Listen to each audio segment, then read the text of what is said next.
own a dance school now. Yes. So how did all of your life back then, how did that prepare you for being a father? A good teacher has to build a discipline and a respect into those classes. Yep. And a lot of your discipline is based on respect. Right. And that's the philosophy of my teaching as well. Kids don't learn how to dance because they're scared of you, and that's what you can do. You can just scream and yell and say, I humiliate and scream and yell and say, I told you to do that turn like this, and now you do it like this, and you look stupid in front of all your friends. Kids will dance through humiliation, but dancing isn't about that. Dancing is about feeling love, and respect for the dance and respect for your teachers. Right. So all the time my teaching is about, I'll get angry when I don't feel that respect coming from the student, and I try to engender that respect in my classes. And that's an important part of being a parent. Yep. Building respect and not dealing with discipline as in, throwing things across a room and having your children deal with you through fear. So then when you and Vicky decided to have children, was there discussions first, or was there... We went through IVF. We went through IVF for a very long time, and when we first started IVF, we were one of the first people to start it, and we knew everyone. The nurses knew us, all the doctors knew us. You'd come in and they go, "Oh, Mark, Vicky, love to see you back." And towards the end, it was a real business. And the interesting thing you could see from the beginning, you could see the size of the cars that were parked in the car park. As the business expanded, the cars got better and better and better. And so towards the end, and we found it was really hit and miss. Right. So in the end, we just said, look, this has been going on too long. We need to look at other things. So we looked into local adoption, and that's in 2000. Well, we were looking in 2001. That's fairly impossible to do. Yep. Fairly impossible and very restrictive if you do happen to have adopt a child. Yep. So we started looking at inter-country.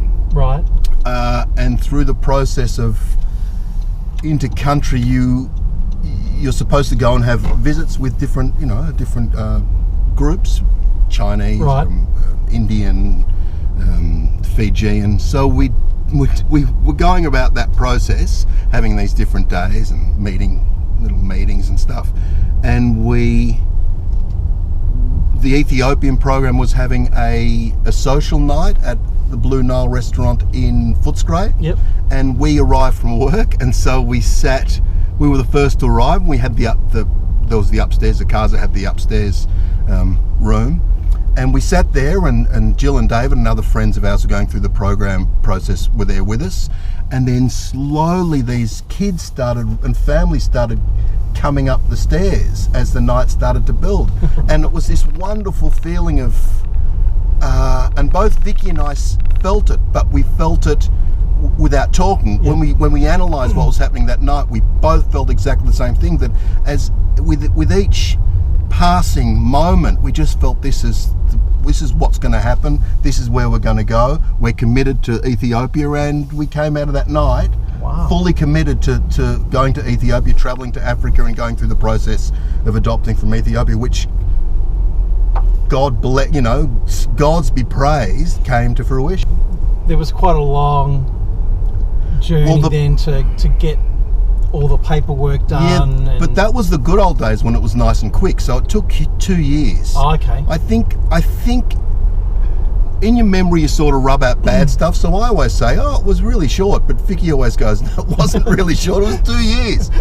But I say really short because now what's happening with the program is that was 2 years for our file to get approved, sent to Ethiopia, and to be allocated our beautiful boys. Right. 2 years. But now it's 5 years. Right, geez. Just to get your application approved in Australia. Wow. 5 years to get approved in Australia, and then it goes out to Ethiopia, and then now the Ethiopian program's cancelled, but then so it's 5, 7, probably 7, 8 years maybe. Right. But the catch-22 is they do such a forensic picking over your life and you're going through all elements of your life. Yep. If you've been on the program for 5 years, 6 years, your circumstances may have changed, so then you sort of have to restart the process again. Right. It's this wonderful catch-22, so you're always constantly being assessed. And being reevaluated as well. And being reevaluated because your life changes over 5 years. So let's talk about your first meeting of the boy. Larkor is the person who arranges the inter-country adoptions for Australia, or he did. So we got... Previous to going, we kept ringing up saying, can we come now? And everyone would say, just wait a little bit longer, just wait a little bit longer. And we go, well, we're coming on this date, so here we come. Oh, okay, okay, fine. That date, we had one afternoon, we were jet lagged, and it's Addis Ababa is a mile-high city, so we were jet lagged and a bit of altitude sickness. And the next morning, Larkor came and picked us up in his little pink old Renault, and he drove us to his house. We sat in his front room. He said, would you like tea? No, thanks. Water? No, thanks, we're fine. And he whipped out, and at the back of the house there's a foster home called Koala House, so he set that up. We hear someone coming up the side of the house through the windows, and we see someone pass the front window, and then they come in and 2 girls had our boys. Wow. It's emotional, just thinking about it now, it's emotional. Had our 2 boys, and they said, here you go, give them to the new family, and they handed us the boys. And Larko, I think he said, let the family be together for a moment. So they took off, and we sat there just in shock, really in shock, because we're going through a feeling of incredible excitement, incredible fear, like just whipping backwards and forwards, because we're both only children, and I know nothing about birth and babies. So, and then he comes back in and he goes, would you like something to drink? We go, no, we're okay. Something to tea? No. So he says, here's the papers, and he gives us a stack of papers all in Amharic, so we couldn't. He just handed us a stack of papers. We said, how many bottles, are they on solid foods? One of the girls said yes. One of the girls said no. How many bottles are they having a day? One said 5, one said 8. Right. So and we're going, and he says, okay, you ready to go back now? And we went, yeah, okay. So we jumped back in the pink little Renault. He dropped us at the front of the Hilton and waved, and realm. That was it. We sat in the hotel. We had visions of hiring a car, because people hire drivers and they go exploring Ethiopia. So we had visions of us exploring Ethiopia and getting to know all the places. It took us 2.5 days just to get out of the hotel room. Wow. So we'd get ready to go out to the hotel room, and one of the boys would pee or cry or be fed. So it took us at least 2.5 days just to get out of the hotel room, and that took us just downstairs to the pool, and that was like landing on Mars. It was just amazing to be out of the house. And it was in the Hilton, so we'd say we really need some hot water. We need boiling water. We need boiling water, the formula. And they go, oh, very good, very good. And they'd come up, knock, knock, knock, and there'd be a waiter with a towel over his thing and a pewter jug full of hot water. We go, no, hot boiling water. And they go, we don't have boiling water. This is it. So it was a bit of a struggle. So in the end we just said, that's it, pack up. And so we really stayed only about 6 days, 5 days, 6 days, 2.5 days to get out of the hotel room, then 2.5 days just to organise the change in our ticket, and we just came home. Once you were home, how did that adjustment go? Well, then we're just into new parent land. Yep.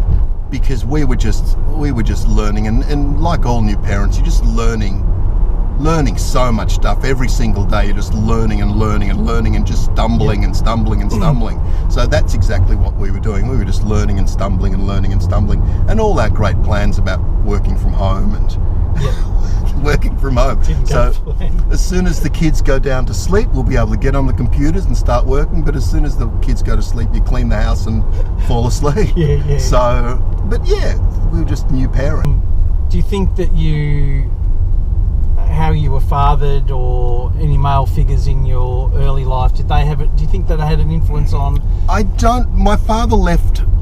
I still, we're still in contact, but as a nuclear family, Mum and Dad split when I was about 10 months, right, what I can gather. Yep. And he was a musician, so he would travel up and down the East Coast, and he'd pop in, and I'd spend a day with him once every month or something when he was back in town. So Dad wasn't a real influence in my life, but I lived with my grandfather, and I lived with my uncle and Mum, and Mum and I would move out of house for a while, and then we'd move back in and then move out, and not a lot of money, like no money. Yeah.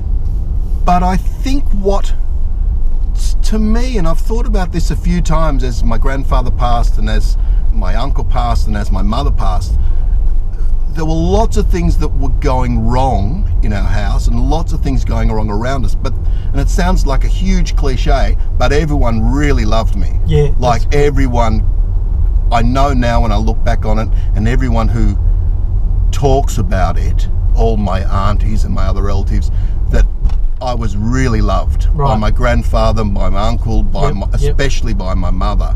And I think that's really important. Yeah, and maybe you could have been the glue as a young child that sort of kept them all. I was definitely, absolutely the glue for Mum that kept her.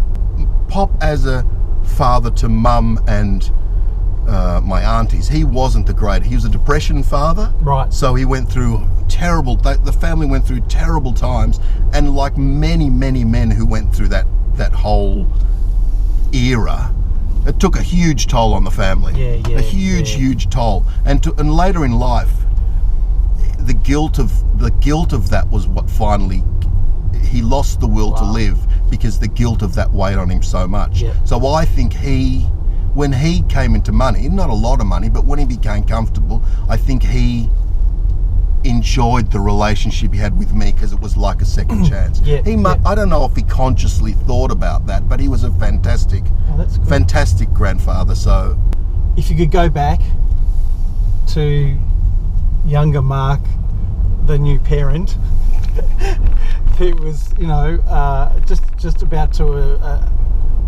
receive his beautiful boys, knowing what you know now, what would you say to him? I'd say don't worry. It's like falling down a hill. You just fall. Yeah.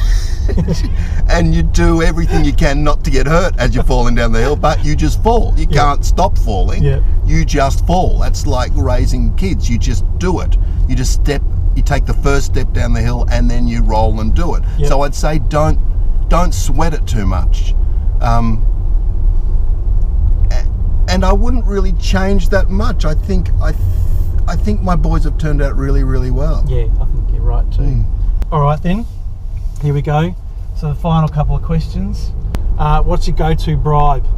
In the early days, the no screens, no games. The severity of taking away screens. That was definitely the go-to punishment. You take away the pad, and well, if that's no good, you take away the television. So you just that getting worse and worse. And we've had situations where Dylan, I've said, that's it. No TV, no video, no nothing, no electronics. You just sit there. And he goes, but I'm bored. I said, well, tough luck. That's the punishment. What do you want me to do? But interestingly, when he's been in that situation, he starts to be creative with his own personal time. Yeah, that's good. He starts to actually do stuff that you go, oh. You're going to love that. Yeah. All right. Now, discipline, you or your partner? Me. Yep. I'm not a screamer and a yeller. I draw very clear lines in the sand. Right. And I think that's an important part of parenting as well. Right from the outset, very, very clear lines in the sand. And you know that if that line's stepped over, then stuff's going to happen. My boys know when they've stepped over the line. All right, dream car.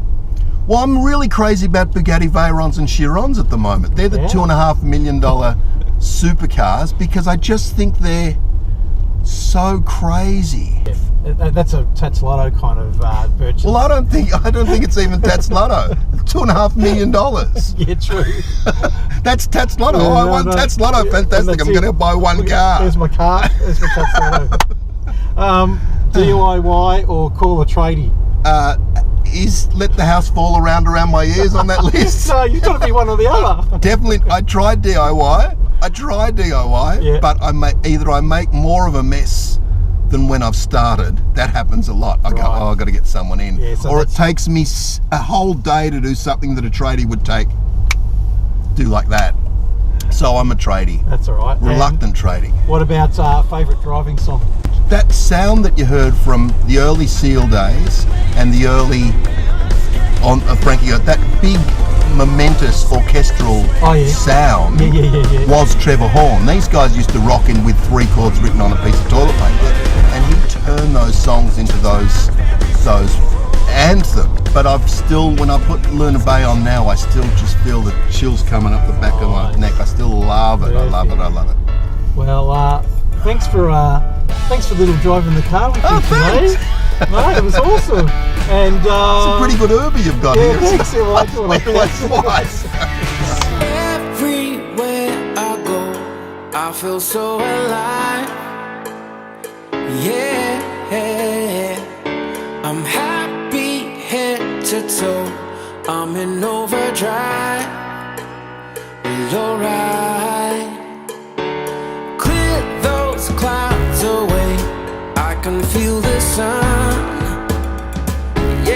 Hi, I hope you enjoyed the video, and if you want to subscribe, just down here would be fantastic. Make a comment too and let me know what you think, and if there's anything you want me to cover, and we'll see what we can do.